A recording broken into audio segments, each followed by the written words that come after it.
છે આ મામલે શું છે નવી અપડેટ્સ?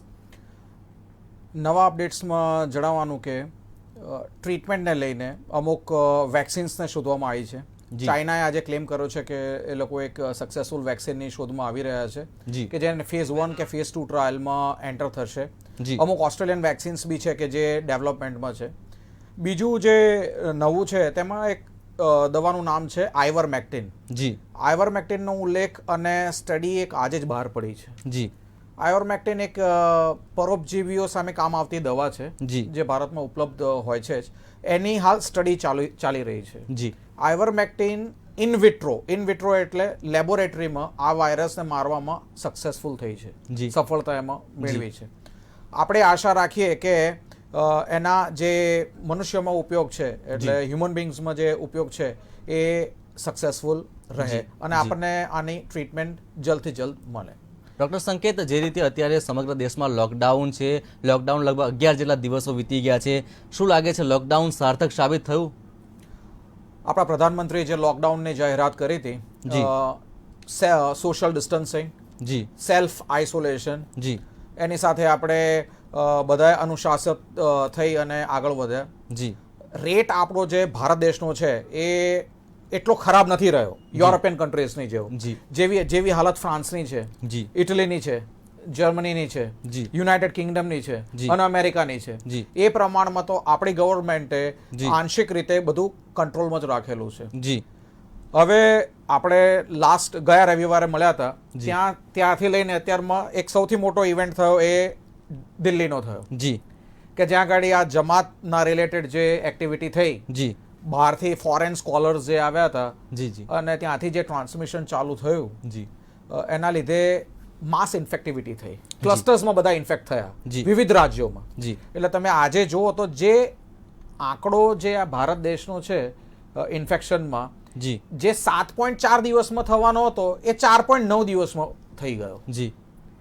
અને એનું મુખ્ય કારણ હતું આ જે ક્લસ્ટરમાંથી ઉદ્ભવ્યા કેસીસ અને સમગ્ર દેશમાં ફેલાયા તેના લીધે 1000થી વધારે કેસીસ જે છે ભારત દેશમાં હાલ એ જમાતના નિઝામુદ્દીનની જે જગ્યા હતી જ્યાં જમા આખું કોંગ્રો કોન્ફરન્સ યોજાઈ હતી તેના લીધે થયા છે. એટલે જે આપણો હેતુ હતો સેલ્ફ આઇસોલેશન અને સોશિયલ ડિસ્ટન્સિંગનો, એ આપણા નાગરિકોએ તો બહુ મહેનત કરીને એમાં સક્સેસફુલ રહ્યા જ છીએ. પણ અમુક આજે એક્ટિવિટી જેવી તમે જણાવી શરૂઆતમાં જ કે જે શ્રમજીવીઓએ માઇગ્રેશન આટલું માસ એક્ઝોડસ કર્યો, એના લીધે આપણે આજે એનો એડવાન્ટેજ લેવાનો હતો એ આપણે લઈ શક્યા છીએ, પણ આંશિક રીતે એમાં થોડા નિષ્ફળ પણ રહ્યા છીએ. પાર્થભાઈ, અત્યારે સમગ્ર દેશમાં લોકડાઉન તો છે, ત્યારે સૌથી વધુ જો હાલાકીનો સામનો કરવો પડતો હોય તો શ્રમજીવી અને ખેડૂતોને છે. ગ્રાઉન્ડ ઉપર શ્રમજીવીઓ અને ખેડૂતોની અત્યારે કેવી સ્થિતિ છે? ગ્રાઉન્ડ ઉપર શ્રમજીવીઓ અને ખેડૂતોની સ્થિતિ તો ખૂબ જ ખરાબ સ્થિતિમાંથી પસાર થઈ રહ્યા છીએ. ગુજરાત સરકારે જે વારંવાર આંકડા આપી રહી છે કે 66 લાખ શ્રમજીવી વર્ગ જે છે, જે કાર્ડ ધરાવતા, જે રેશન કાર્ડ ધરાવતા વર્ગ છે, જેને આનો લાભ મફત અનાજનો જે લાભ આપવાનો છે, એનામાં 3.25 કરોડ લોકો એમાં કવર થાય છે. અર્થાત કે ગુજરાતની 50% વસ્તી એમાં કવર થઈ જાય છે. છતાં પણ લોકડાઉન દરમિયાન આટલા બધા લોકો બહાર આવી રહ્યા છે ખરીદી માટે, તો એનો મતલબ એ છે કે ભાઈ ક્યાંય ને ક્યાંય તાલમેલનો અભાવ છે, ક્યાંય ને ક્યાંય જે અનાજ પહોંચાડવાનો અભાવ છે, અને કોઈ સ્ટેબિલિટી વાળા સ્ટેપ ભરવામાં હજુ સરકાર ક્યાંય ને ક્યાંય નિષ્ફળ નીવડી છે. કારણ કે જે પ્રમાણે વાત થઈ છે એના બીજા દિવસે પગલું, જેમ કે અમદાવાદમાં ગઈકાલે 12 વાગ્યાથી એમણે પ્રાઇવેટ વાહનો ઉપર પ્રતિબંધ મૂકી દીધો. તો જ્યારે આપણને ખબર જ હતી કે ભાઈ આ પ્રકારની સ્થિતિનું નિર્માણ થવાનું છે, તો આ પ્રતિબંધ પહેલા મૂકવો જોઈતો હતો. એને અનુલક્ષીને પાસનું વિતરણ કે એના લક્ષીને વિતરણ વ્યવસ્થા ગોઠવવી જોઈતી હતી. લોકડાઉનના 6થા દિવસે જ્યારે આ હિજરતનો જે 6થા દિવસે જ્યારે હિજરત કરતા મોટી સંખ્યામાં લોકો જોવા મળ્યા, ત્યારે સરકાર સફાળી જાગી. પણ એ પહેલા તો નદી પાળ બાંધતા પહેલા તો પાણી વહી ગયું હતું. અને આપણે જોયું કે પંચમહાલ કે એ જિલ્લાના જે કેસ છે આ જે 6થા દિવસ પછી જ જે આ ઘટના બની એના પછી જ જોવામાં આવ્યા છે. અને આ જે અંતરિયાળ ગામોના જિલ્લાના કેસો છે એ તો હવે ખૂબ મોટા પ્રમાણમાં વધવાની પણ આશંકા છે. ખેડૂતોની સ્થિતિ પણ ખેડૂતોને એમણે કહ્યું કે ભાઈ અમે તમને ખેતી કરવા માટે જી રોકતા નથી અને એમને પાસ ઇસ્યુની વિતરણ કરી, પરંતુ ખેત મજૂરો સાથે આ કામ લેવાનું હોય છે. એ ખેત મજૂરો પણ ઉપલબ્ધ નથી. ખેતી એવી વસ્તુ છે કે જે ઇક્વિપમેન્ટ્સ પહેરીને કરી શકવું પણ મુશ્કેલ છે, એમને સમજાવવા પણ મુશ્કેલ છે, અને ખેતી કર્યા પછી પણ એને બજાર સુધી લાવીને મોકલવું પણ મુશ્કેલ કાર્ય છે. આ સ્થિતિમાં ઓલ ઓવર શ્રમજીવી અને ખેડૂતોની સ્થિતિ ખૂબ નાજુક બની ગઈ છે. જી, અત્યારે થોડા સમય પહેલા એક ન્યૂઝપેપરમાં રિપોર્ટ છપાયો હતો કે નર્મદાની ખાસ કરીને એમાં ઉલ્લેખ કરવામાં આવ્યો હતો કે જે નર્મદા જિલ્લામાં 15,000 જેટલા કુપોષિત બાળકો છે, એમનો પોષણનો આધારની વાત કરવામાં આવે તો ફક્ત મધ્યાહન ભોજન અને આંગણવાડીમાં જે જમવાનું મળે છે એ જ એમનો આધાર છે પોષણનો. એ પણ સરકાર દ્વારા ઓર્ડર આપવામાં આવ્યો કે શાળાઓ અને આંગણવાડીઓ બંધ કરી દે, તો એમની પણ પરિસ્થિતિ જે પોષણનો આધાર છે તે પણ બંધ થયો. કિશોરભાઈ, તમારી સાથે હું આવીશ. અત્યારે સમગ્ર દેશમાં જ્યારે લોકડાઉન જેવી સ્થિતિ છે, ઓલમોસ્ટ કહી શકાય કોરોનાના કારણે ઇકોનોમિક પર ચર્ચા ઘણી ઓછી થાય છે ભારતમાં. એક રિપોર્ટ પ્રમાણે ભારતમાં સમગ્ર વિશ્વની વાત કરીએ તો 13 કરોડથી વધારે જોબ્સ કોરોના પછી જતી રહેશે એવો એક સર્વે પણ આવ્યો હતો. ત્યારે આવનારા સમયમાં શું એવી પરિસ્થિતિઓ સર્જાઈ શકે છે ખરી? ઉમેશભાઈ, આમાં ઇકોનોમીની દ્રષ્ટિએ તમે જોવા જાઓ તો હમણાં જ 2 દિવસ પહેલા નીતિ આયોગના જે મેમ્બર છે કે પોલ કરીને એણે એમ કીધું છે કે ભાઈ ઇન્ડિયાને એટલી બધી કોઈ તકલીફ નહીં પડે. એ તો સરકારી નીતિ આયોગના માણસ છે. એટલે કે સવાલ એટલો જ છે કે આ જ્યારે કોરોના નહોતું આવ્યું ત્યારે પણ આપણો ગ્રોથ રેટ GDP 4% નીચેના એ સરકારી આંકડા હતા. એ પહેલા તો જે એક્સપર્ટો બીજા બધા કહેતા હતા એ તો 2% જેવું હતું. માનો કે દેશમાં પહેલી વાર છેલ્લા 2 વર્ષની અંદર બેકારીનો આંક 46% જેટલો આવ્યો હતો. એટલે બેકારી તો એ હતી. હવે એમાં વધારે બેકારી કોરોના વાયરસને લીધે કેવી રીતે થશે આપણે એના પછી જઈએ. પણ હંમેશા આ જે તમે ઇકોનોમીની વાત કરો છો એમાં સૌથી પહેલો મુદ્દો તો એ આવે કે આપણે એક્સપોર્ટ ને ઇમ્પોર્ટ ઉપર કેટલું ક્યાં આધારિત છીએ એના ઉપર આ આખો મામલો ટેકનિકલ આંકડાઓની માયાજાળમાં થતો હોય છે. તો ચાઇના સાથે આપણો વેપારને જે છે સાહેબ 72% આપણે ચાઇના સાથે આપણે આયાત કરીએ છીએ. એમાં તમે જોવા જાવ તો ઇલેક્ટ્રોનિક આઇટમ આવી જાય, 45% આપવાનું છે, એક 1/3 મશીનરી અને 2/5 તો ઓર્ગેનિક કેમિકલ આપણે એ રીતે મંગાવવું પડે છે. અને ઓટોમોટિવ, પછી પોર્ટ્સ, ફર્ટિલાઇઝર ચાઇનાના શેરના 25% જેટલો છે. 65 થી 70% તો એક્ટિવ ફાર્માસ્યુટિકલ ઇન્ટિગ્રેટ એ લોકોનું છે. 90% ફોન ચાઇનાથી આયાત થાય છે. તો આ બધી વસ્તુના આંકડા તમે જોવા જાઓ તો 31% ઓર્ગેનિકમાં આપણે માર ખાવાના છીએ. એટલે એ મુદ્દો એટલા માટે આમાં એની સાથે સંલગ્ન કે ચાઇના દુનિયાનું બીજા નંબરનું એક્સપોર્ટ ઇમ્પોર્ટનું છે. એટલે આપણને જે કંઈ અસર થશે, માનો કે ત્યાં પ્રોડક્શન ઓછું થશે અને આપણે જેના ઉપર આધારિત છીએ તો એ તમને ઇકોનોમીની અસર દેખાડે. પણ સાથે સાથે તમારે બીજું એ પણ જોવું જોઈએ કે આ 21 દિવસના લોકડાઉન દરમિયાન આપણે ક્રૂડ ઓઇલના ભાવ તળિયે પહોંચ્યા હતા $23 ક્રૂડ ઓઇલ, બરાબર? તો એના કારણે જે આંકડા આવ્યા છે સરકારના, 2.5 લાખ કરોડની બચત થઈ છે સરકારને. તો સામે તમે જોવા જાવ તો 2.5 લાખ કરોડની બચત આ રીતે થાય. હવે સવાલ એટલો જ છે કે આ બધી ઇકોનોમીની આંકડાની માનો નોકરીઓ નાની મોટી જાય તો નોકરીઓ તો આમે તમે જુઓ ગુમાસ્તા છે કે બીજા તમે ફિલ્ડ જુઓ, સામાન્ય મજૂરો છે કાલથી ન આવતા, તો એ તો વર્ષોથી ચાલે છે. એટલે એની નોકરી રહે કે આજે ખેડૂતની અંદર 6 મહિના કામ કરાવે, ખેત મજૂરમાં 6 મહિના પછી છૂટા કરી દેતા હોય છે. એ મોટો આપણી સિસ્ટમનો ત્યાં વાંક છે. એટલે એ તમે આંકડા કાઢશો તો તમને જબરજસ્ત લાગશે. એ વર્ષોથી સિસ્ટમમાં ચાલે છે કે ભાઈ આજે આ ખેડૂત મજૂર 3 મહિના પછી ચાલ્યો ગયો કે ગુમાસ્તામાંથી એક દુકાનમાંથી બીજામાં ગયો. તો આવી નોકરીઓની તમને તંગી દેખાશે.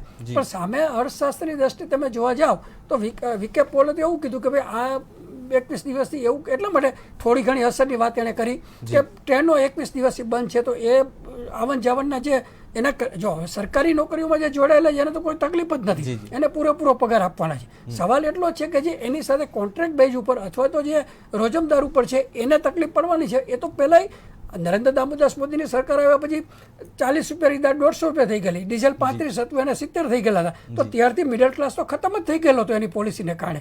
અને આ બહુ ગંભીર બાબત બીજી એ પણ છે કે આ કોરોના વાયરસ માટે કોઈ પણ ગુનાહિત જવાબદારી કોઈની હોય તો નરેન્દ્ર દામોદાસ મોદીને જેલમાં નાખવો જોઈએ.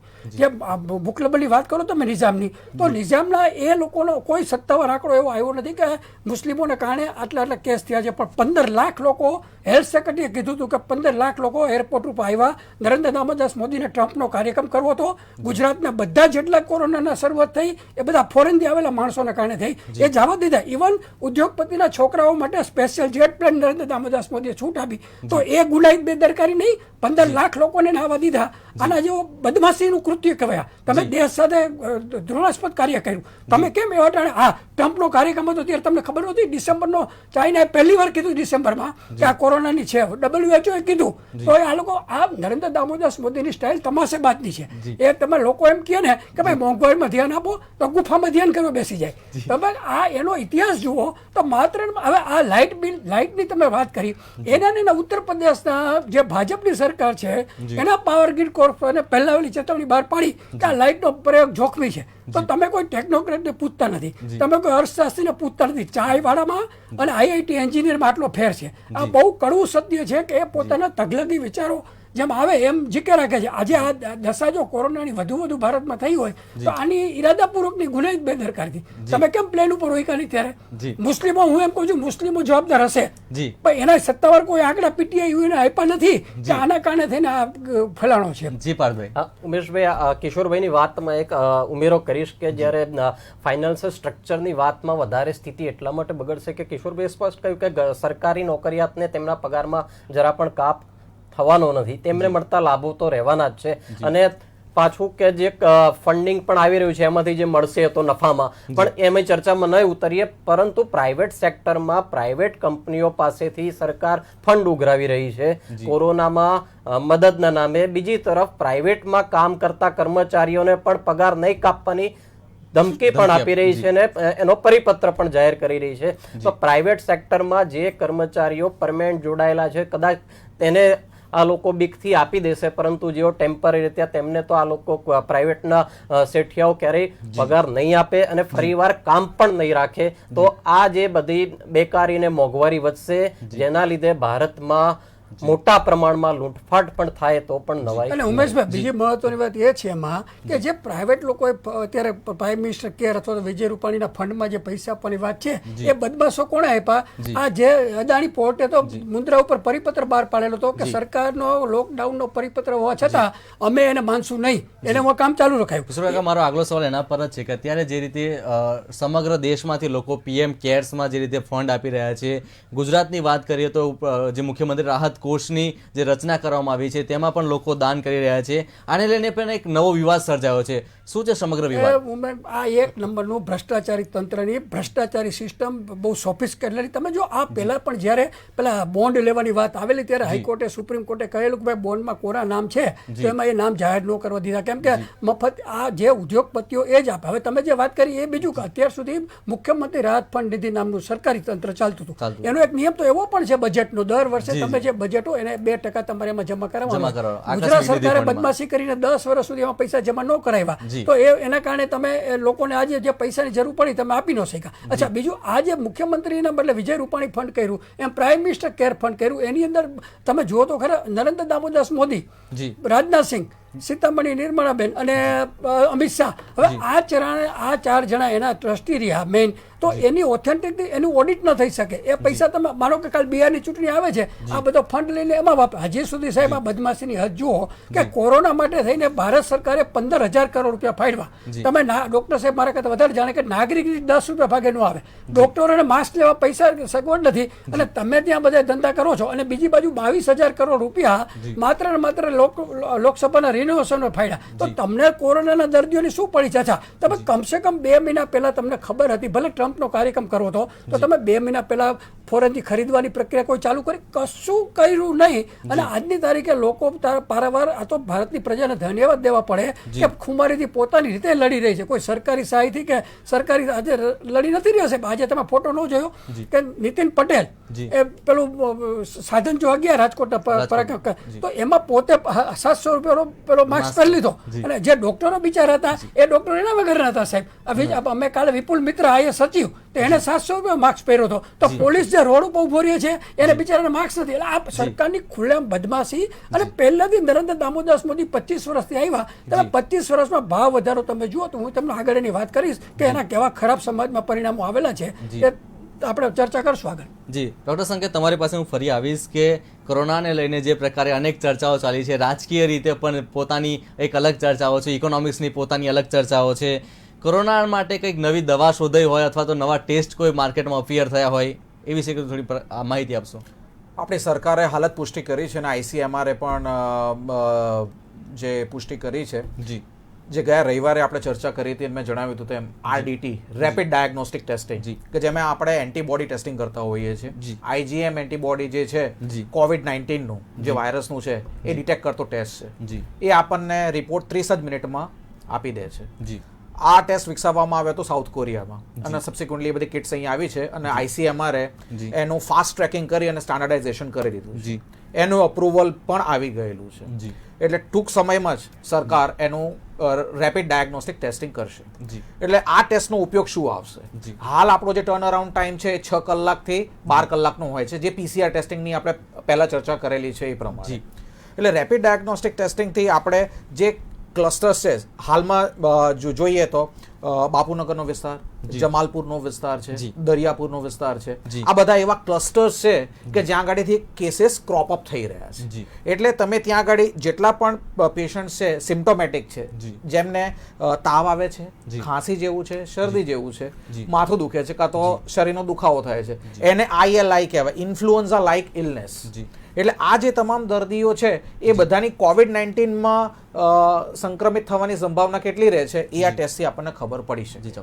એટલે આ ટેસ્ટ જો પોઝિટિવ આવે તો આપણે એનું PCR ટેસ્ટિંગ કરીને એને કન્ફર્મ કરી શકીએ અને એને આઇસોલેટ કરી શકીએ, જેથી કરીને સમાજમાં અને સોસાયટીમાં વધારે ન ફેલાય. એટલે આ જે છે એક ઇન્વેસ્ટિગેશનનો સ્ટેપ છે અને બહુ સકારાત્મક સ્ટેપ લેવામાં આવ્યો છે ICMR અને સરકાર દ્વારા, અને આપણે આશા રાખીએ કે આ ટૂંક સમયમાં જ ચાલુ થઈ જાય. બીજી વસ્તુ જે નોંધપાત્ર બની છે, જે ગયા અઠવાડિયામાંથી અત્યાર સુધીમાં છે, કે જે આપણે ક્વોરન્ટીન શબ્દનો બહુ ઉપયોગ કર્યો છે. 3 થી 4 એપિસોડ્સ આપણે જે ઇન્ટરવ્યુ થયા છે, એટલે હવે જે ક્વોરન્ટીનમાં આગળ આવી રહ્યું છે એ ફર્ધર છે ક્લસ્ટર ક્વોરન્ટીન.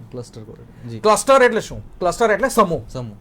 એટલે તમે ક્લસ્ટર ક્વોરન્ટીન ત્યારે કરો છો કે જ્યારે તમને ખબર છે કે આ જ વિસ્તારમાંથી 4 થી 5 કેસીસ આવી રહ્યા છે. એટલે તમે આખી સોસાયટી કાં તો એરિયાને જ્યોગ્રાફિકલી એન્સર્કલ કરી દો છો. મૂવમેન્ટ, એન્ટ્રી અને એક્ઝિટ બંને કંટ્રોલ કરો છો.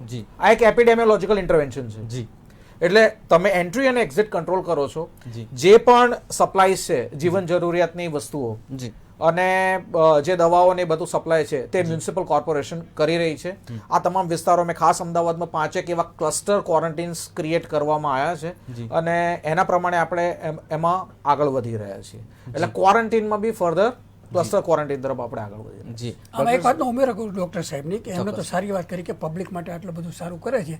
આજ નરેન્દ્ર દામોદર મોદીની સરકારે સાર્બિયા આખું પ્લેન ભરીને આપણે ત્યાં ડૉક્ટરો માટે માસ્કની દવાની જરૂર હતી એ ત્યાં મોકલી દીધું. એટલે તમારે ત્યાં માણસો મરે છે તો તમે સાર્બિયા કેવી રીતે મૂકો છો?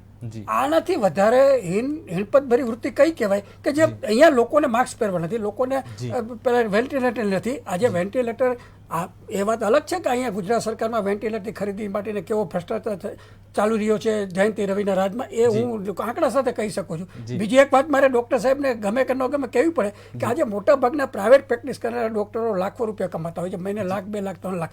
એને મને મોનાબેન દેસાઈને હું તો ઓળખું છું, ઇન્ડિયન મેડિકલના. સારું, એને મને એમ થાય છે કે પોલીસ છે એ રોડ ઉપર ઊભો છે, એની પાસે માર્ક્સ નથી, પૈસા સરકાર પાસે, અને આ 25,000 ડૉક્ટરોને ગઈકાલે 25,000 માર્ક્સ આપ્યા, આજે બીજી 20,000ની જાહેરાત કરી. ખરેખર હું એમ કહું છું કે ડૉક્ટર માટે માર્ક્સ જરૂરી છે, પણ એને પોતે કંઈ 500 રૂપિયા ન ખર્ચી શકે તો સરકાર પાસેથી માગી તો મફત નિવૃત્તિ ખેડૂતોની વાત છે. તો આ ડૉક્ટરો મફત નિવૃત્તિ ખેડૂત એનાથી વિશેષ ડૉક્ટરો માટે શરમ છે. હું તો એમ કહું છું કોઈ ડૉક્ટર એવો ન હોય કે 500 રૂપિયાનો માર્ક્સ ન લઈ શકે એમ, પણ સરકારની આ જે મનોવૃત્તિ સરકારે જે સમાજમાં પાડી છે કે ખેડૂતને મફત આપો, શિક્ષકોને મફત આપો, આ મનોવૃત્તિનો ભોગ ડૉક્ટર પણ બની ગયા.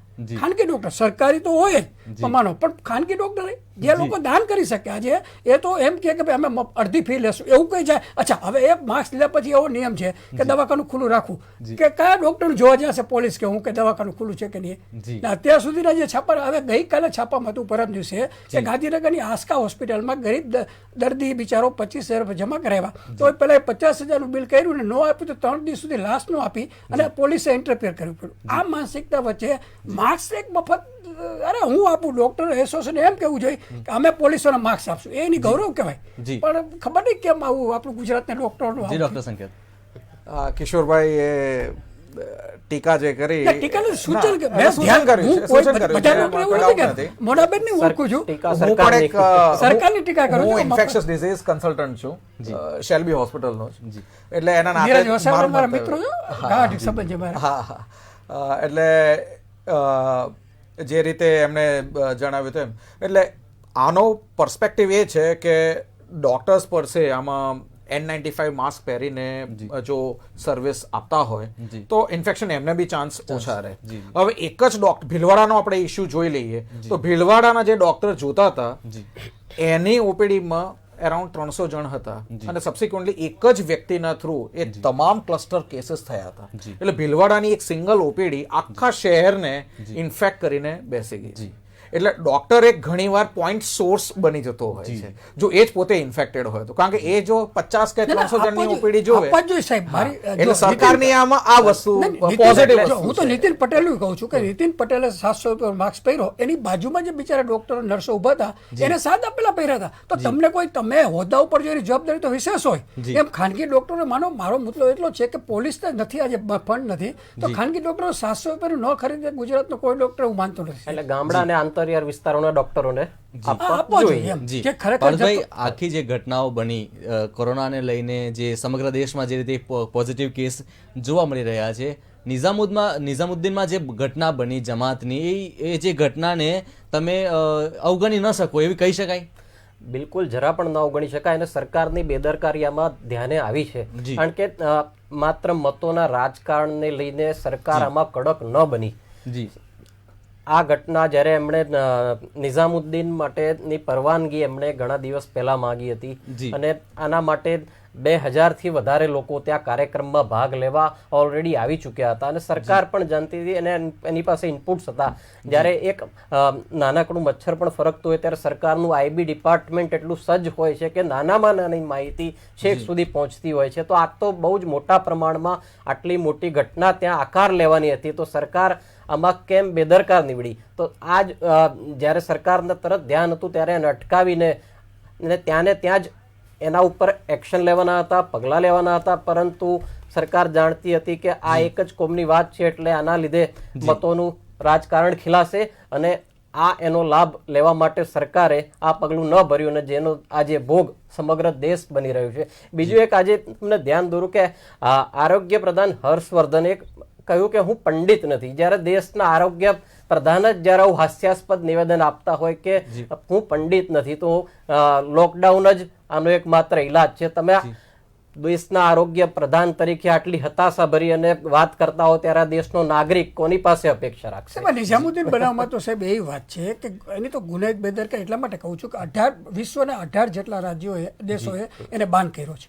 તમે અહીંયા આનો શહેનાજ હુસેન ભાજપનો એની ઉપર પ્રમુખ સ્થાને જાય છે. સાંભળો સાહેબ, એ સિવાય પણ તમે હોશિયારી કરે ભાજપ વાળા કામ તો હિન્દુવાદી ના અંતે એ યુપીની સરકારમાં 80 કરોડના ખર્ચે હજનું બિલ્ડિંગ બાંધી દીધું છે. તમે પીડીપી મુસ્લિમ વાળા બેસી ગયા હતા, તમે સાલ ઉઠાડવા ગયા હતા. તમારી બેવડી નીતિના કારણે જ આ લોકો આગળ આટલા આવ્યા છે. બાકી હું તો આ ડોક્ટર સાહેબને ખુલ્લેઆમ વિનંતી કરું છું કે જો સોલાની અંદર કોઈ આ લોકોએ ડોક્ટર ઉદ્ધત વર્તન કર્યું તો આ ડોક્ટર એની સારવાર કરવા ના પાડી દેવી જોઈએ. જેમ વકીલો કેમ અમુક ટાઈમે એમ કહે છે કે અમે કેસ નહીં કરીએ, તમે એક બાજુ ડોક્ટરો સારવાર કરતા હોય એની ઉપર જો ઉદ્ધત વર્તન કરતા હોય તો આ ડોક્ટરે સામૂહિક રીતે કહી દેવું જોઈએ કે આ લોકોની સેવા નહીં કરીએ. અને નિઝામુદ્દીનના જે લોકો ફેલાયેલા છે એમને પણ તાત્કાલિક સરકાર કેમ શોધી નથી કાઢતી તે પણ એક પ્રશ્ન છે. જી ખૂબ જે રીતે અત્યારે પરિસ્થિતિ જોવા મળી છે સમગ્ર દેશમાં કોરોનાના જે પોઝિટિવ કેસો છે તેની સંખ્યામાં દિવસે ને દિવસે વધારો થાય છે. મનોમંથનમાં આગળ પણ ચર્ચા ચાલુ રહીશું પરંતુ હાલ સમય થયો છે એક વિરામનો.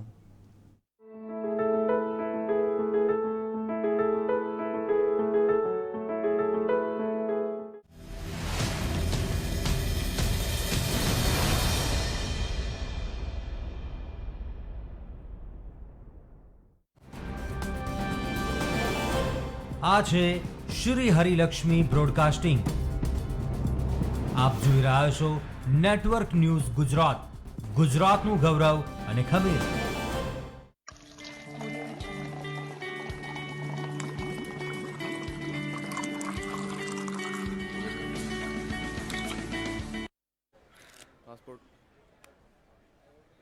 બંટી પટાયા.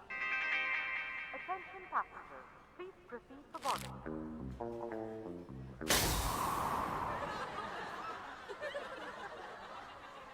हो गए ना हवा के शिकार हैप्पी जर्नी। इसलिए खाइए बालाजी वेफर्स, जिसमें है कम हवा, वेफर्स ज्यादा एंड फ्लेवर्स वाह वाह। Balaji wafers.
Now India will fly. Jio is here. The largest, the widest, the fastest network. Experience it. It's a new way of life. Excuse me, ये yellow में मिलेगा?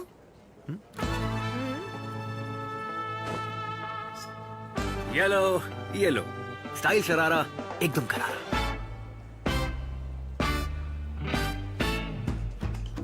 आप शादी में जाओगे तो आपके हस्बैंड ऐसा ही कुछ पहनेंगे ना? I am not married. Top class. क्या? ये टॉप क्लास है। बॉयफ्रेंड?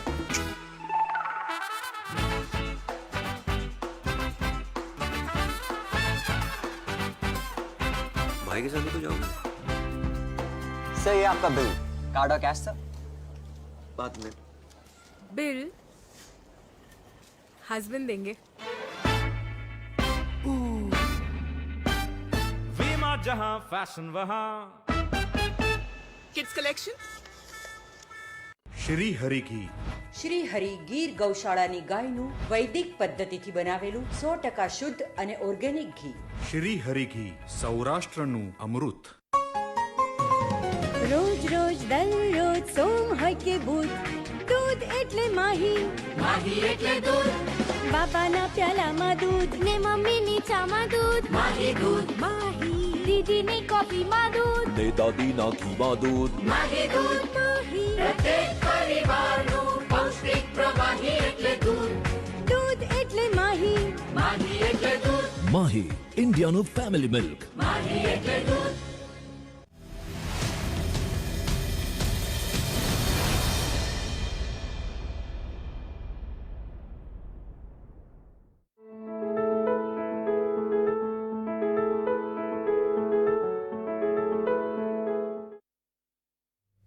બ્રેક બાદ ફરીથી એકવાર તમારું સ્વાગત છે. તો અત્યારે ગુજરાતમાં પણ કોરોના પોઝિટિવની સંખ્યા દિવસે ને દિવસે વધતી જાય છે, ત્યારે માસ્કને લઈને પણ અનેક પ્રકારની જે ગેરસમજો છે તે લોકોમાં જોવા મળતી હોય છે. ડૉક્ટર સંકેત, જે રીતે માસ્કની વાત કરવામાં આવે છે, અનેકવાર એવી પણ વાતો બહાર જોવા મળે છે કે ગુજરાતમાં હોય કે સમગ્ર ભારતમાં માસ્કની કમી છે. તો માસ્કની જ્યારે આટલી કિંમત વધારે છે એવા પણ આરોપ લગાવવામાં આવે છે કે કાળાબજારી થઈ રહી છે. ત્યારે માસ્ક આટલી કિંમતી છે તો ઘરેલું ઉપાયમાં શું કરી શકાય? તમે હાલ માસ્કમાં જુઓ તો N95 માસ્ક, જી, સર્જિકલ માસ્ક, જી, અને ઘરે બનાવેલા માસ્ક, આ ત્રણ અવેલેબલ છે. જી. N95 એટલે શું કે 95% જે બી ડ્રોપલેટ્સ કે પાર્ટિકલ્સ છે એને ફિલ્ટર કરી કાઢવા વાળો માસ્ક, જે અત્યાધુનિક હોય છે. N99 માસ્ક પણ અવેલેબલ છે, યુરોપ અને અમેરિકન કન્ટ્રીઝમાં અવેલેબલ છે. એ 99% ફિલ્ટર આઉટ કરી કાઢતો હોય છે. એટલે N95 હાલમાં સૌથી મોંઘો છે, જે રીતે સાહેબે જણાવ્યું હતું એમ કે 700 રૂપિયા, 300 થી 700 રૂપિયાની વચ્ચે એની કિંમત છે. પણ એ સર્વશ્રેષ્ઠ ગણાય છે કારણ કે 95% પાર્ટિકલ્સ કે ડ્રોપલેટ્સ છે એને ફિલ્ટર આઉટ કરી કાઢતો હોય છે. તેના પછી આવે છે surgical mask. Surgical mask triple લેયરમાં બનેલું હોય છે અને સારું એવું પ્રોટેક્શન આપતું હોય છે. કોરોના વાયરસ પર સે વાયરસની સાઇઝ થોડીક વધારે જ હોય છે, એટલે સામાન્ય માસ્ક પણ તેને કંટ્રોલ કરી શકે છે. એટલે ગઈકાલ સાંજે WHO, CDC અને આપણી મિનિસ્ટ્રી ઓફ હેલ્થે પણ એક રેકમેન્ડેશન આપ્યું છે કે આપણે ઘરે બનાવેલો માસ્ક પણ યુઝ કરી શકીએ છીએ. હવે જ્યારે આપણે ઘરે બનાવતા હોઈએ માસ્ક, તો એનો ઉપયોગ કઈ રીતે કરવો એ પણ એક એના સ્પેસિફિક રેકમેન્ડેશન આપેલા છે. કોણે વાપરવો જોઈએ, કોણે ન વાપરવો જોઈએ. આ એવા લોકો માટે છે જે ઘરની બહાર નીકળતા હોય અને જેથી કરીને જે એરબોર્ન સ્પ્રેડ કે ડ્રોપલેટ સ્પ્રેડ છે એ આપણે અટકાવી શકીએ. હવે જે હેલ્થકેર વર્કર છે કાં તો COVID-19 ના સંપર્કમાં જે લોકો આવેલા છે એ લોકોએ ઘરે બનેલા માસ્ક વાપરવાની જરૂર નથી. આ માસ્ક આપણે જ્યારે ઘરે બનાવીએ તો 2 પેર્સ બનાવીને રાખવી કે જેથી કરીને આપણે એ જ માસ્કનો ઉપયોગ વારંવાર ન કરીએ. એક દિવસ ઉપયોગ કર્યો તો તેને ઘરે લાવી વ્યવસ્થિત ઉતારી એનો બહારનો ભાગ જે એક્સટીરિયર સરફેસ છે એને ક્યારે ટચ ન કરવો. માસ્કને પહેરતા પહેલા આલ્કોહોલથી હાથ સાફ કરવા. માસ્કને ઉતારતી વખતે હાથ સાફ કરી લેવા. એને ગરમ પાણીમાં ડબોળી દેવો, મીઠા વાળું હોય તો પણ ચાલે, અને સનલાઇટમાં સૂકવી દેવાનું, સનમાં સૂકવી દેવાનું 5 કલાકમાં. એટલે સામાન્ય ઘરે બનેલો માસ્ક પણ સારો ઇન્ટરવેન્શન બની શકે છે આપણે કોરોના વાયરસથી ઇન્ફેક્શન પ્રિવેન્ટ કરવામાં. એટલે આનો રેકમેન્ડેશન CDC અને આપણી ગવર્મેન્ટે પણ આપેલો જ છે. એટલે આ જે છે એ ઇન્ડિકેશન છે અલગ અલગ પ્રકારના માસ્કના. પાર્થભાઈ, તમારી પાસે હું આવીશ. ગુજરાતની વાત કરીએ, એમાં તો કોરોનાના જે પોઝિટિવ કેસ છે તે વધી રહ્યા છે. સમગ્ર ભારતના પરિપ્રેક્ષમાં જોવા જઈએ તો કુપોષણને લઈને દર વર્ષે લગભગ 10 લાખ જેટલા બાળકો મૃત્યુ થાય છે. ખેડૂતો લગભગ દર વર્ષે 14,000 કરતાં વધુ ખેડૂતો આત્મહત્યા કરે છે. એટલે ખેડૂતોનો જો રેશિયો કાઢીએ તો દરેક કલાકમાં એક ખેડૂત જેટલો આત્મહત્યા કરે છે. ત્યારે કોરોનાનો જે પ્રકારે અત્યારે વ્યાપ જોવા મળી રહ્યો છે, જે વ્યાપક પ્રમાણમાં મૃત્યુ થઈ શકે છે ભવિષ્યમાં, તો તમને શું લાગે છે કે કોરોનાનો જે ઇસ્યુ છે તે ઓવરરેટેડ થઈ ગયો છે અથવા તો છે જ, પરંતુ જે આવા જે મુદ્દાઓ છે તેને લઈને દેશ ક્યારે આટલો સંવેદનશીલ નથી જણાયો? બિલકુલ. આપે જ્યારે આત્મહત્યાની વાત કરી આંકડાઓની, ત્યારે વિશ્વમાં એક્સિડન્ટ પછી જો ડેથ હોય સેકન્ડ નંબરે તો સુસાઇડ આત્મહત્યા છે. અને ભારતમાં પણ એનું પ્રમાણ ખૂબ મોટા પ્રમાણમાં છે. અને 19 થી 29 વર્ષની વયના યુવાનોમાં ભારત આત્મહત્યામાં પ્રથમ નંબરે છે. તો એક ચિંતાની વિષય તો હતો જ કે એને આપણે કેવી રીતના કંટ્રોલ કરીશું. પરંતુ હવે જ્યારે કોરોનાનો કહેર આખા ભારતને જ્યારે આભળી રહ્યો છે ત્યારે, અને હમણાં આપણે જોયું કે ભાઈ આર્થિક પરિસ્થિતિ પણ આના પરિણામે ડામાડોળ થવાની છે, અને ખાસ કરીને મધ્યમ વર્ગના લોકોની, ત્યારે તેમની પાસે આને લઈને કોઈ વિકલ્પ નહીં રહે અને આ પ્રમાણમાં ખૂબ વધારો થવાની શક્યતા દેખાઈ રહી છે. સરકારે સત્વરે આના માટે જાગવું જોઈએ, કારણ કે જે ગરીબ વર્ગ છે તેને માટે તો એમણે 3 મહિના માટેનું અનાજ મફતમાં આપવાની વાત કરી. સ્વૈચ્છિક સંસ્થાઓ પણ સાથે રહીને કાર્ય કરી રહી છે. પરંતુ મધ્યમ વર્ગની સ્થિતિ તો એમને નોકરી ધંધો પણ નથી રહેવાનો. અને હમણાં પણ જોયું કે ભાઈ નાના એકમો છે તે તો એનું પ્રોડક્શન બંધ છે, તેમના કર્મચારીઓને પગાર આપવાના છે, અને પ્રોડક્શન ક્યારે ચાલુ થશે, એ માર્કેટમાં ક્યારે જશે અને રિકવર ક્યારે કરશે. તો આ સ્થિતિમાં આત્મહત્યા જેવા કેસો, ડિપ્રેશનના કેસો આમાં વધારો ન આવે એના માટે સરકારે અત્યારથી જાગીને આમાં કામ કરવાની જરૂર છે.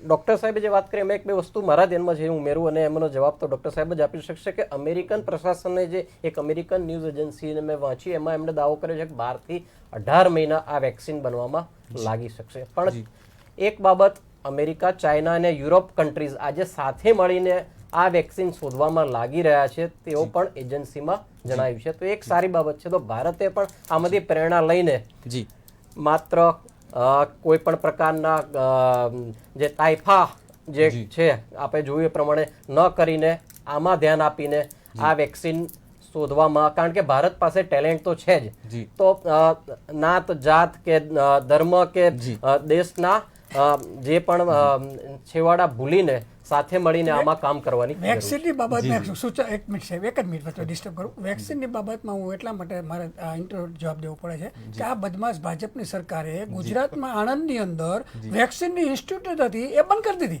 આખા દેશમાં આપણે ત્યાં વેક્સિનની આણંદની અંદર હતી એ સરકારે બંધ કરી દીધી. અને બાકી તમે 6,000 કરોડનું મોઢું બતાવવામાં તમે વાપરો છો એની વાંધો નથી. અહીંયા પૈસા નથી. આણંદની પેલી લેબોરેટરી નામ આખું મને મોઢે નથી, પણ સરકારી લેબોરેટરી વેક્સિનને બધું રિસર્ચ કરતી હતી એ સાહેબ બંધ કરી દીધી. અને સાહેબ કહી દે પછી હું આર્થિક બાબત ઉપર આવું. જી કિશોર ડોક્ટર સાહેબ. જી જી કોઈ પણ વેક્સિનનું પ્રોડક્શન હોય એટલે એ અમુક સ્ટેજીસમાં તબક્કાઓમાં ફેઝ 1, ફેઝ 2, ફેઝ 3, ફેઝ 4માં થતું હોય છે. વેક્સિનની એફિકસી કઈ રીતની આવે છે એના પ્રમાણે એનો પ્રોગ્રેસ થતો હોય. શરૂઆતમાં એને ઇન વિટ્રો એટલે કે લેબોરેટરીમાં ટેસ્ટિંગ કરવામાં આવતું હોય, પછી એનિમલ સ્ટડીઝ થાય એની, એના પછી હેલ્ધી વોલન્ટિયર્સ છે.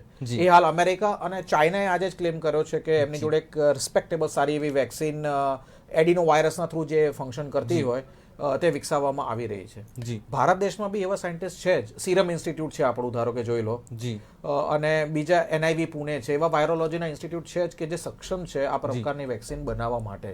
અને આઈ એમ શ્યોર કે એ લોકો એટલા જ કાર્યરત છે હાલ આ વેક્સિન પ્રોડક્શનના થોટ માટે. પણ જે રીતે સાહેબે જણાવ્યું તેમ કે કોઈ પણ વેક્સિનના પ્રોડક્શન માટે તમારે 6 થી 12 મહિનાનો ટાઈમ તો લાગી જ જવાનો. જી કિશોરભાઈ, અત્યારે ભારતની વાત કરવામાં આવે તો કોરોનાનો કહેર જોવા મળ્યો, ત્યારબાદ અનેક નવા ખુલાસા થયા.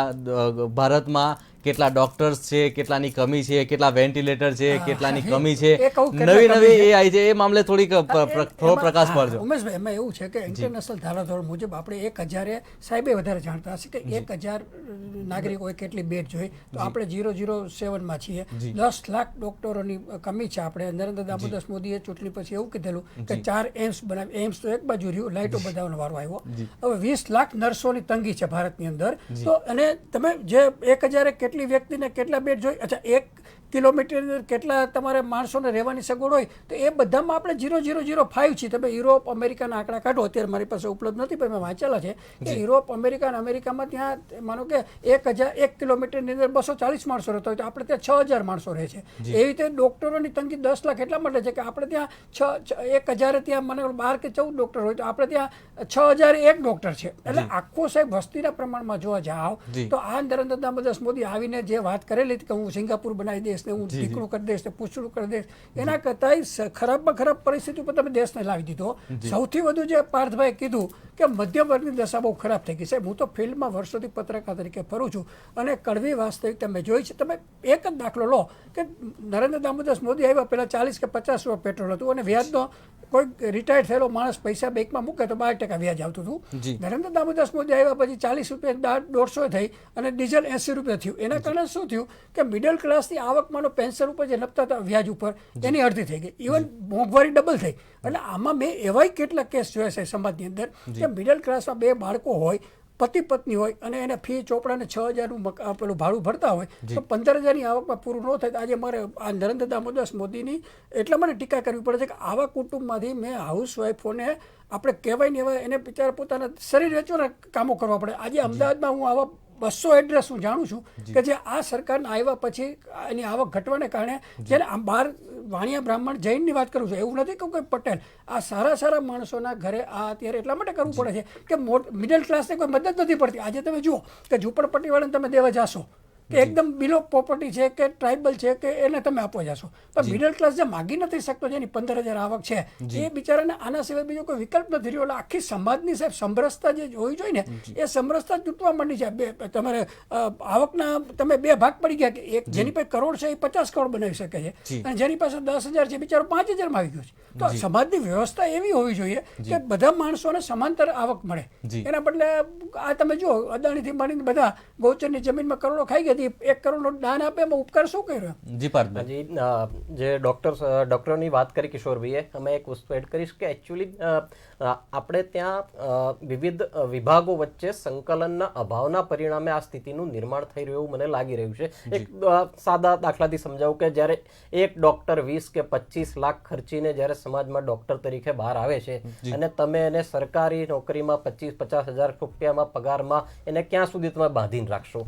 તો સ્વાભાવિક છે કે જ્યારે 25 લાખ 30 લાખ 40 લાખ ડોનેશનના ખર્ચીને જ્યારે ડોક્ટર બન્યા છે ત્યારે તેમને કમસે કમ એને એટલું ખર્ચેલું વળતર મળે એ તે અપેક્ષા હોય જ. એટલા માટે જે રેશિયો છે કે ભાઈ સરકારમાં કોઈ ડોક્ટરો ટકતા નથી ને પ્રાઇવેટમાં જાય છે. કિશોરભાઈ તો ખૂબ સારી રીતના જાણતા હશે કે ભાઈ સરકારમાં રાજ્ય કક્ષાના અને કેબિનેટ કક્ષાના એક જ વિભાગના મંત્રીઓ વચ્ચે પણ તાલમેલ નથી હોતો. ત્યારે બીજા શિક્ષણ કે આરોગ્ય આ દરેક વચ્ચે જો સંકલન હોય તો આ દેશમાં શ્રેષ્ઠ ડોક્ટરોનું નિર્માણ થઈ શકે, ડોક્ટરોને પૂરતો પગાર મળે તો સરકારમાંથી એમને કે પ્રાઇવેટમાં, અને પ્રાઇવેટની વાત નથી, દેશ બહાર પણ જવાની જરૂર ન રહે. નહીં નહીં, તો આમની વાતમાં ઉમેરો કરું કે 180 રોજના મને લાગે કે ડોક્ટર એન્જિનિયર ભણતા વિદ્યાર્થીઓ બહાર ચાલ્યા જાય. એનું કારણ શું સાહેબ? એનું કારણ એટલું જ છે કે આજે પબ્લિક હેલ્થ સેન્ટર તમે તાલુકામાં લીંબડીમાં મૂક્યું તો આ ડોક્ટર સાહેબ હોય અહીંયા પંખો ન હોય, લાઇટના ઠેકાણા ન હોય, એસી ન હોય, કોઈ બિલ્ડિંગના તમને અંદર બેસો ન ગમે. એવી પરિસ્થિતિમાં તમે કયા ડોક્ટર પાસે આ સરખો ગામડામાં જાય? તમે પહેલાં ઇન્ફ્રાસ્ટ્રક્ચર ચીનમાંથી કેમ કોઈ બહાર નથી જતું, અમેરિકામાંથી કેમ બહાર નથી જતું? કે ત્યાં ડોક્ટરો અમારે એક ઓળખીતા પટેલ છે, એના 2 છોકરા મહિને $1 લાખ કમાઈ જાય, તે રિસ્પેક્ટ છે. અને સરકારી હોસ્પિટલ એટલી સુંદર હોય કે તમને અંદર રહેવાનું મન થાય. આ તો એક પણ એવું પબ્લિક હેલ્થ સેન્ટર મને બતાવો કે જેમાં કોઈ સારા ડોક્ટર MD થયેલા એમ કે મારે રહેવું છે. આ મોટી સરકારની સિસ્ટમ. એક બહુ સરસ વાત એમ એડ કરું કે મેં ઘણા ડોક્ટર સાહેબ જાણતા હશે કે MD થયેલા ડોક્ટરો જ્યારે પ્રેક્ટિસ ગાંધીનગરમાં કરતા હોય છે, જેમની પ્રેક્ટિસ ખૂબ નાની હોય છે અને ગામડામાં BAMS થયેલા ડોક્ટરોની પ્રેક્ટિસ એમના કરતા ખૂબ વધારે હોય છે. તો આ બધી વસ્તુઓમાં ડોક્ટરોને જ માત્ર દોષિત ઠરવવા પણ વ્યાજબી નથી. જી ડૉક્ટર સંકેત, તમારી પાસે હું આવીશ કે અત્યારે થોડા દિવસ પહેલાં જ કેમ્બ્રિજ યુનિવર્સિટી દ્વારા એક રિસર્ચ પેપર જાહેર કરવામાં આવ્યું હતું કે જો ભારત આગલા 49 દિવસ સુધી જો લોકડાઉન એક્સટેન્ડ કરે તો બની શકે કોરોનાની ચેન તૂટી જાય. આ મામલે કેટલું સત્ય છે અને બીજું કે જે BCGની જે વેક્સિન છે એની સત્યતા શું છે? જે પ્રથમ ક્વેશ્ચન છે તમારો, જે કેમ્બ્રિજ યુનિવર્સિટીની રિસર્ચ હતી કે 49 ડેઝનું લોકડાઉન એક્સટેન્ડ કરવામાં આવે જી. એટલે 49 ડેઝનું કોઈ પણ આપણે એપિડેમિક એટલે મહામારીનો સામનો કરતા હોઈએ ત્યારે વિવિધ પ્રકારના ઇન્ટરવેન્શન્સ હોય છે. એ ઇન્ટરવેન્શનમાં સૌથી અગત્યનું આ લોકડાઉન પ્રોસેસ છે. એટલે તમે શરૂઆતમાં આપ્યું 21 દિવસનું લોકડાઉન, એમાં તમને કેટલો પ્રતિસાદ અને કેટલું કંટ્રોલ તમે મેળવી શકો છો એના ઉપર આધારિત છે કે તમે નેક્સ્ટ કેટલું લોકડાઉન આપી શકો. જો આપણે એપિડેમિયોલોજીકલ કર્વની સ્ટડી કરવા બેસીએ તો કેમ્બ્રિજ યુનિવર્સિટીએ જે જણાવ્યું છે કે ફર્ધર 49 ડેઝનું લોકડાઉન જો કરવામાં આવે તો શ્રેષ્ઠ તમને એમાં કંટ્રોલ મેળવી શકો. ICMRની એક સ્ટડી ગઈકાલે જ પબ્લિશ થઈ છે, તેમાં એ લોકોએ જણાવ્યું છે કે જે મૃત્યુનો દર છે એ 3%થી બી ઓછો થઈ શકે જો એટલું લોકડાઉન કરવામાં આવે. આ જે આપણે લોકડાઉન કર્યું છે તેનાથી 43% જે નવા કેસીસ થઈ શકે તેને પણ અટકાવી શકાય છે. એટલે લોકડાઉન બહુ ઇફેક્ટિવ ઇન્ટરવેન્શન. ડોક્ટર સાહેબે કીધું, હું ઉમેરો કરીશ કે ડોક્ટર સાહેબે એમ કીધું કે ભાઈ આ BCG રસીની આપણે વાત ઉપર આવી તો આજ ભારત સરકારે પહેલા મને સાંભળે છે કે આયુર્વેદિક ડોક્ટરે જ્યારે ઇન્જેક્શન મારવાની મંજૂરી માગે ત્યારે વિરોધ કરેલો. આજે 2 દિવસથી આજ ભારત સરકાર ડફોળ એમ કહે છે કે આયુર્વેદિક ઉપચાર કરો તો જ તમને આ જવાનું છે. આ લોકો રસીની જરૂર નથી, એટલે સરકાર પાસે સગવડ નથી, એટલે હવે આયુર્વેદનું આગળ લાવ્યા. અત્યાર સુધી તમે આયુર્વેદ અને સરકારે કોઈ પ્રોત્સાહનની વાત નથી કરતી. એટલે આ ડબલ જ્યાં સુધી કોઈ માનસિક વિચાર આમાં એવું સાહેબ, તમે ખોટી ડિગ્રી હોય અને તમને લાયકાત નો તમે ચડી બેસો ને એના જેવી વાત છે. સંકેતભાઈ, આ BCG રસીનું મને થોડું ક્લિયરન્સ આપજો કે વેક્સિન શું ખરેખર COVID-19 અટકાવશે?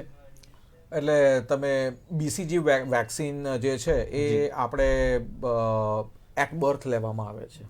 BCG એટલે બેસિલાઈ કાઉમેલ ગ્યુરેન એનું ફૂલ ફોર્મ છે. આ 3 સાયન્ટિસ્ટ એને શોધી હતી. BCG વેક્સિન TB ના પ્રિવેન્શન માટે યુઝ કરવામાં આવે છે, જેનાથી TB ન થાય. આપણા બાળકોમાં આપવામાં આવે છે જન્મ થાય ત્યારે.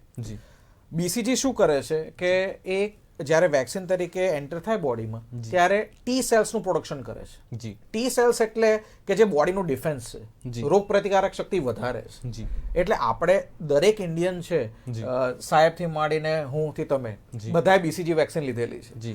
એટલે આપણા જે T સેલ્સ છે કે જે બોડીના રક્ષક છે, સોલ્જર્સ છે, એનું સ્ટિમ્યુલેશન ઓલરેડી થઈ ગયેલું છે. અને કોઈ પણ બેક્ટેરિયા કે વાયરસ બોડીમાં એન્ટર થાય એટલે તેનો નાશ કરવાનું પ્રથમ કાર્ય છે T સેલ્સ.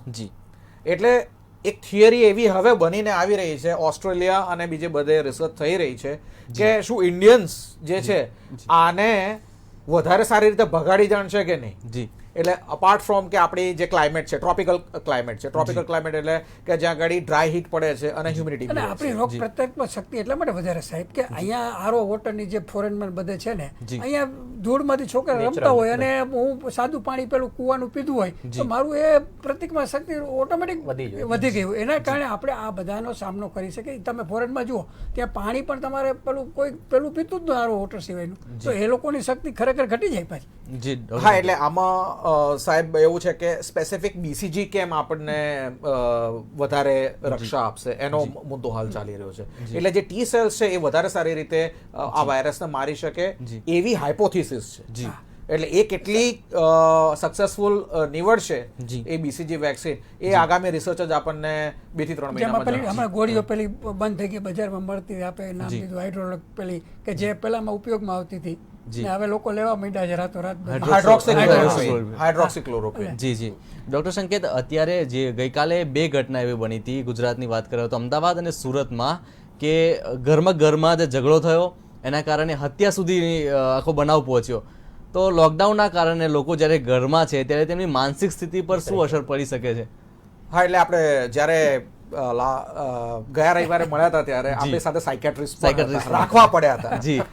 અને સમસ્યાઓ નવી નવી આવતી હતી. એનું કારણ એ છે કે જ્યારે લોકો ઘરે રહે છે, કોઈ પણ હોય, બિઝનેસમેન હોય, કોઈ ડોક્ટર હોય, પત્રકાર સાહેબ છે કે કોઈ પણ, કે જ્યારે તમે ઘરે જ બેસી રહ્યો છો તો તમારી જે રોજની દિનચર્યા છે એ ગુમાવી બેસો છો. જી.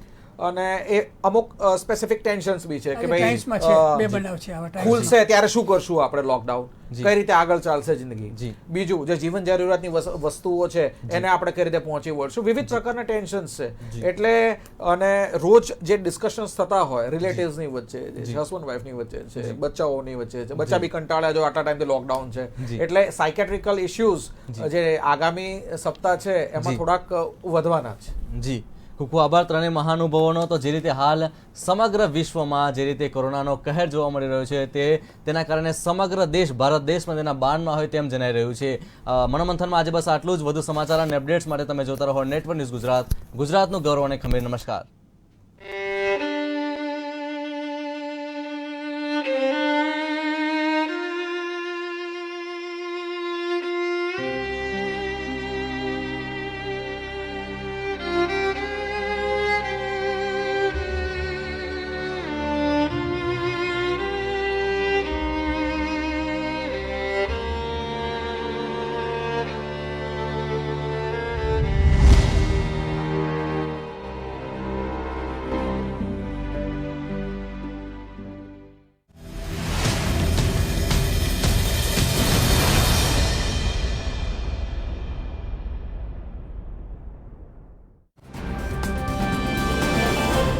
આ છે શ્રી હરિલક્ષ્મી બ્રોડકાસ્ટિંગ. આપ જોઈ રહ્યા છો નેટવર્ક ન્યૂઝ ગુજરાત, ગુજરાતનું ગૌરવ અને ખમીર. છેલ્લા 25 વર્ષથી ગીર ગાયનું ઘી અને ઓર્ગેનિક ઘઉંના સફળ વેચાણ બાદ શ્રી હરિલક્ષ્મી ફાર્મ લઈને આવ્યું છે ગૃહિણીઓ માટે ઝેર મુક્ત એટલે કે 100%